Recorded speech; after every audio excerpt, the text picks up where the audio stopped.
অত্যাচার অপকর্ম করেছে স্বৈরাচারী হাসিনা, সেগুলি সব কিছুর যেন বিচার আমরা দেখতে পাই।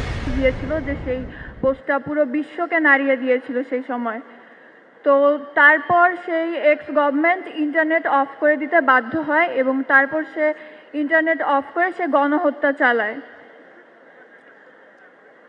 তো আজকে আমাদের যেই আজকে বিজয় এসেছে 5ই আগস্ট, এই ছাত্র জনতার অভ্যুত্থানে, সেই বিজয়টাকে আমরা এখনো সেটাকে ধরে রাখতে পারছি নাকি সেটা এখন একটা প্রশ্ন থেকে যায়। কারণ আমাদের জুলাই বিপ্লবের সময় যেই ঐক্যটা ছিল, আমরা তখন কোনো দল মত নির্বিশেষে সবাই সেদিন রাজপথে ছিলাম।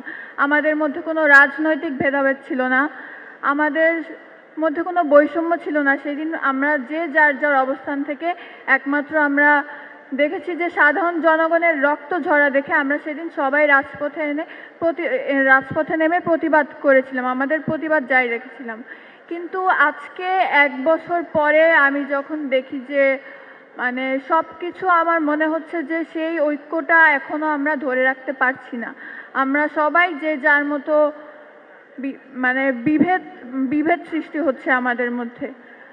তো এখন এই যেই জুলাই বিপ্লবটা আসলো, এটা সবার একটা নতুন আশা ছিল যে এই বিপ্লবের ফলে আমরা কোনো নতুন কিছু দেখতে পাবো। কারণ গত 16 বছর যাবৎ স্বৈরাচারী হাসিনা যেই নির্যাতনগুলো আমাদের সাধারণ মানুষের উপর চালিয়েছিল, সেই নির্বাচনের যেই নির্বিচারে হত্যা চালিয়েছিল, গুম খুন এবং জুলাই বিপ্লব,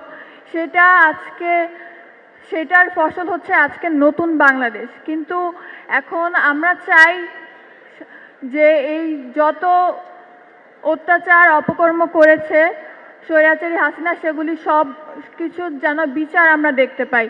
এবং আমাদের কথা যে বিচারটা খুব দ্রুত দেখতে চাই আমরা, এবং বিচারটা যেন দৃষ্টান্তমূলক হয় এবং ন্যায় বিচার যেন হয়। আর জুলাই বিপ্লবে আমরা দেখেছি যে স্বৈরাচারী হাসিনা পুলিশকে অর্ডার করেছিল যে ছোট ছোট বাচ্চাদের উপর নির্বিচারে গুলি চালানোর জন্য। কিন্তু যে এই গুলি চালানোর অর্ডারটা যে সে দিয়েছিল, আমি চাবো যে এরকম কোনো কিছুর আবার যেন আবির্ভাব না হতে পারে। কেউ যেন এরকম কিছু করার আগে সাধারণ জনগণের কাছে সে যেন 10 বার ভাবে, সে যেন মনে রাখে আজকে জুলাই বিপ্লবে আমাদের ছাত্ররা যেই অভ্যুত্থান ঘটিয়েছে, সেটার ফসল হচ্ছে আজকে নতুন বাংলাদেশ। তো আমি চাইবো যে বর্তমান সরকারের কাছে যে এই সকল কিছুর বিচার যেন নিশ্চিত হয় এবং আমাদের শহীদরা যেই বৈষম্যহীন বাংলাদেশ চেয়েছিল, একটা শান্তির বাংলাদেশ, সেটা যেন আমরা দেখতে পারি, এটাই আমার আশা। পাবলিক রিঅ্যাকশন, দেশ গড়ায় আপনার মতামত।